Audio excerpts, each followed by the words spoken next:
bratty kid tried to send his police officer dad after me. I was working at a Boy Scout summer camp and was the director of the rifle range. Every week we would get a new group of campers, and when they came up to the range for orientation I would go over all the safety rules. I would finish by telling the kids, you all get one warning on this range, and this is the warning: there are only two safe directions to point your rifles, up in the air, or down range. It doesn't matter if your gun is loaded or unloaded. If you break this rule and deliberately point your rifle in any other direction, you will be kicked off this range and will not be allowed to shoot here for the rest of the week. I would go over all of these rules again for the kids on the first day of merit badge classes to satisfy the safety rule requirement for the badge.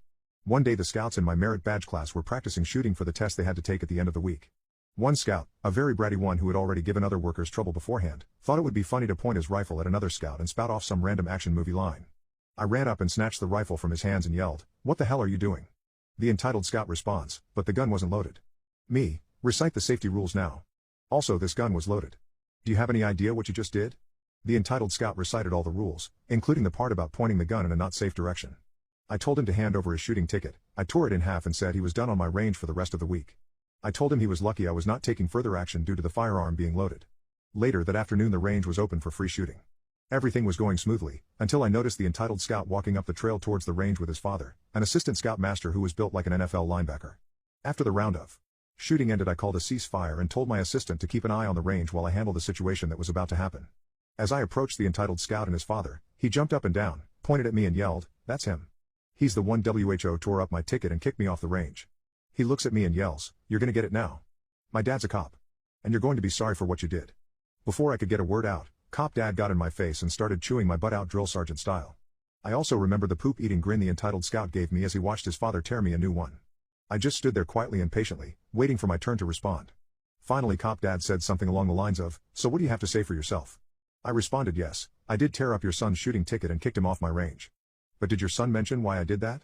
Cop Dad's face went from angry to inquisitive. He blinked in rapid succession as he said, "No, now that you mention it he didn't tell me why." We both turned our attention to the entitled scout. His smile faded and he shrunk in our presence as he realized that his plan had just backfired. I loved returning the same poop-eating grin that he gave me a few moments earlier. To the entitled scout's credit, he did tell the truth. He probably knew better than to lie to Cop Dad. And if looks could unalive, the look on Cop Dad's face would have unalived his son several times over. After a moment of silence he finally said, in one of the most intimidating voices I've heard in my life, "Go back to camp, and wait for me at your tent. I'll deal with you soon." The entitled scout left to the tune of Dead Man Walking. Cop Dad turned to me and apologized for getting angry and chewing my butt out before knowing all the facts, to which I accepted his apology. For the rest of the week Cop Dad would come to the range every day during open shoot my rifles and would hang out and talk with me. It turned out he was actually a pretty cool guy. At the end of the week he told me that when they get home, he will finish his son's rifle shooting merit badge, and he'll make sure that his son will never disrespect a firearm ever again. I'm pretty sure I was always my wife's backup plan. My wife and I have been together for about 20 years, and have been having marital problems for the last few. It reached a boiling point a year and a half ago and we separated but got back together 6 months later. Part of the condition of getting back together was that we attend therapy every 2 weeks for an entire year. We only ended up doing therapy for about 3 months and my wife said she wasn't getting anything out of it and didn't see the point in going so often. We both disliked the therapist so I agreed and we had noticed that things were getting better so we were working on it on our own. The reasons we went to therapy and why we were having problems were, A, she was not attracted to me at all anymore, physically or emotionally. B, she didn't want me touching her, she felt repelled and repulsed by my touch and didn't want any type of physical affection. C, she wanted to explore her interests with other people, men or women. D, she wanted to be alone, she had this feeling that she would be happier by herself. Things were getting better until a few days ago. I found an old confession she had written out from 18 years ago when a mutual friend kissed her. I know of this event and my wife has always told me that he kissed her and she pushed him off, but this letter details how much she liked the attention and she actually pulled him into another room and they did the deed together. I asked her about it and she said it was so long ago that she didn't really remember, but said we're married and she's been faithful for the entire time of our marriage. I said that it would take me a little bit to get over it, but our marriage wasn't in jeopardy. I just needed some time to adjust.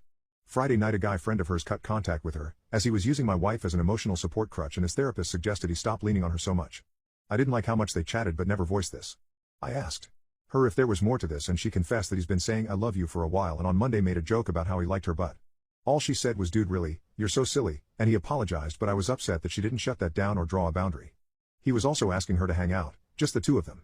Yesterday was a special anniversary for us and I wasn't in a good mood. We went for a walk and she kept asking me what was wrong so I told her. I said I'm upset about the cheating situation. I'm upset that she didn't set clear boundaries and shut his advances down sooner and I'm upset that I keep planning for activities for anniversaries for years and she couldn't be bothered to plan anything for today. As we were walking I noticed she was starting to cry and so we sat down on a bench. I asked her what was wrong and she basically told me she still wants to explore things in an intimate context with other people. She likes the attention she gets from other men, she still wants to be alone, and she's still repelled and repulsed by my touch and has been pretending for a year but doesn't want any physical affection from me whatsoever. She says she doesn't want to lose me or the life we've built.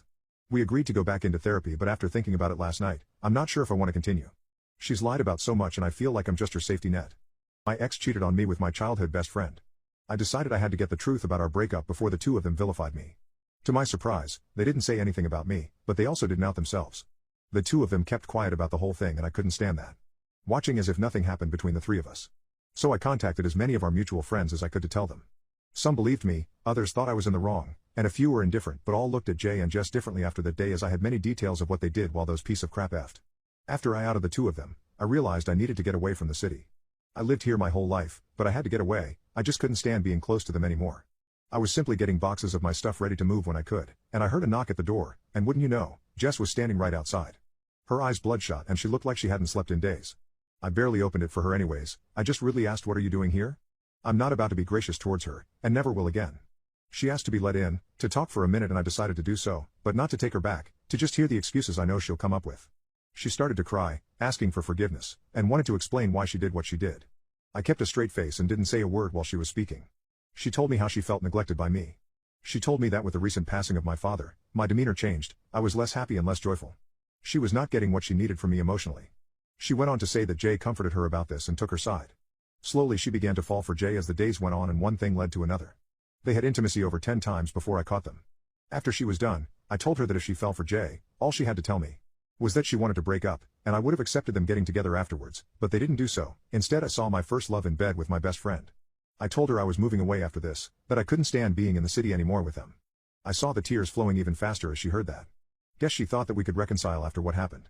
After that I just held onto her hand, she gained a hopeful look in her eyes and I led her to the door, before pushing her out forcefully. She turned towards me, pure sadness in her eyes. "I'll never love you again. Go back to Jay, I'm sure he'll be happy to accept you fully, after all he already did so."